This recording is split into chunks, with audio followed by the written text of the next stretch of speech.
Iran ও যুক্তরাষ্ট্রের মধ্যে চলমান সামরিক সংঘাত নতুন মাত্রা পেয়েছে। গত কয়েকদিনে উভয় পক্ষ একাধিক পাল্টাপাল্টি হামলা চালিয়েছে। যুদ্ধের প্রভাব এখন শুধু ইরান বা যুক্তরাষ্ট্রের ঘাঁটিতেই সীমাবদ্ধ নেই। পারস্য উপসাগর, হরমুজ প্রণালী, বাহরাইন, কুয়েত সহ মধ্যপ্রাচ্যের বিভিন্ন অঞ্চলে উত্তেজনা ছড়িয়ে পড়েছে। সাম্প্রতিক অভিযানে যুক্তরাষ্ট্র ইরানের বিভিন্ন সামরিক স্থাপনা, ক্ষেপণাস্ত্র ও ড্রোন ঘাঁটি এবং সামরিক অবকাঠামো লক্ষ্য করে একাধিক বিমান হামলা চালিয়েছে। তেহরানের আশপাশ দক্ষিণ ইরানের সামরিক স্থাপনা এবং হরমুজ প্রণালীর নিকটবর্তী এলাকাও হামলার আওতায় এসেছে।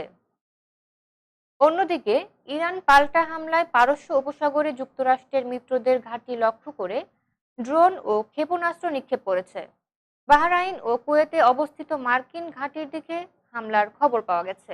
এছাড়া হরমুজ প্রণালীতে তেলবাহী জাহাজ চলাচলেও বাধা সৃষ্টি করেছে ইরান, যা আন্তর্জাতিক জ্বালানি বাজারে নতুন উদ্বেগ তৈরি করেছে। যুদ্ধের শুরু থেকে বিভিন্ন হামলায় ইরানে কয়েক হাজার মানুষের প্রাণহানির দাবি বিভিন্ন আন্তর্জাতিক পর্যবেক্ষণ সূত্রে উঠে এসেছে। সামরিক স্থাপনার পাশাপাশি বেসামরিক এলাকাও ক্ষতিগ্রস্ত হয়েছে বলে অভিযোগ রয়েছে। বিভিন্ন অঞ্চলে বহু মানুষ আহত হয়েছে এবং গুরুত্বপূর্ণ অবকাঠামোরও ব্যাপক ক্ষতি হয়েছে। মার্কিন পক্ষও জানিয়েছে সংঘাতে তাদের কয়েকশো সেনা নিহত ও শত শত সেনা আহত হয়েছে। পাশাপাশি সামরিক বিমান ও বিভিন্ন সরঞ্জামের ক্ষয়ক্ষতির তথ্য প্রকাশিত হয়েছে। হরমুজ প্রণালীতে উত্তেজনা বাড়ায় আন্তর্জাতিক বাজারে অপরিশোধিত তেলের দাম বেড়েছে। বিশ্বের মোট সমুদ্রপথে পরিবাহিত তেলের উল্লেখযোগ্য অংশ এই প্রণালী দিয়ে যায়। ফলে যুদ্ধ দীর্ঘায়িত হলে বিশ্ব অর্থনীতি ও জ্বালানি সরবরাহে আরো বড় প্রভাব পড়তে পারে বলে আশঙ্কা করছেন বিশ্লেষকরা।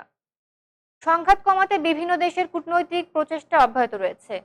তবে একই সঙ্গে যুক্তরাষ্ট্র আরও সামরিক অভিযানের সতর্কতা দিয়েছে এবং ইরানও পাল্টা জবাব অব্যাহত রাখার ঘোষণা দিয়েছে। ফলে মধ্যপ্রাচ্যের নিরাপত্তা পরিস্থিতি এখনও অত্যন্ত অস্থিতিশীল রয়েছে। সামরিক অভিযান এখনও অব্যাহত রয়েছে।